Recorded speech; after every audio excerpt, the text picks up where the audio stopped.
अब उदाहरण के लिए आप एक एक करके चलिए। ये गांव किसका है जी? बोले हमारा है। भाई हमारा कैसे है? कि जी हमारी खेती है, यहाँ पर हमारी जमीन है, यहाँ पर हमारी खेती होती है, हम मेहनत करते हैं, हमारा हम किसान हैं, हमारी जमीन है, इसलिए गांव हमारा है।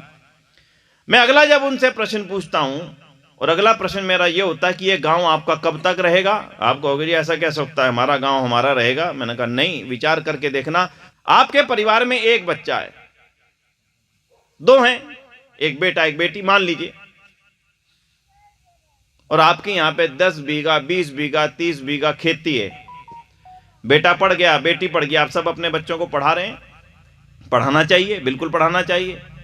बेटी पढ़ के ससुराल चली गई और बेटा पढ़ के लंदन चला गया, अमेरिका चला गया।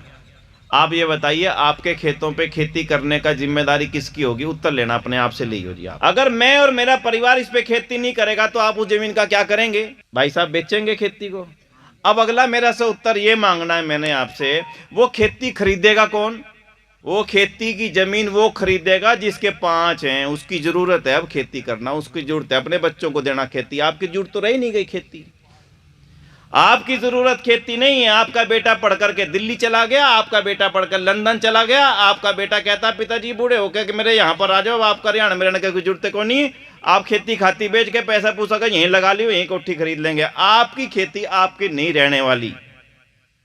आपकी खेती उसकी होगी जिसके 5 हैं, जिसके 4 हैं, जिसके 6 हैं। ये जमीन उसकी होने वाली, दूसरे की नहीं रह सकती। ये बात ठीक है या गलत है? अपने आप से विचार कर लेना। आज अगर हमारे परिवार सिकुड़ते चले गए, सिमटते चले गए, मान करके चलना कि जिस देश को आजाद करा करके आप लोग और हमारे पूर्वज 75 साल पहले यह लाए थे, ये देश लंबे समय तक आपका रहने वाला नहीं।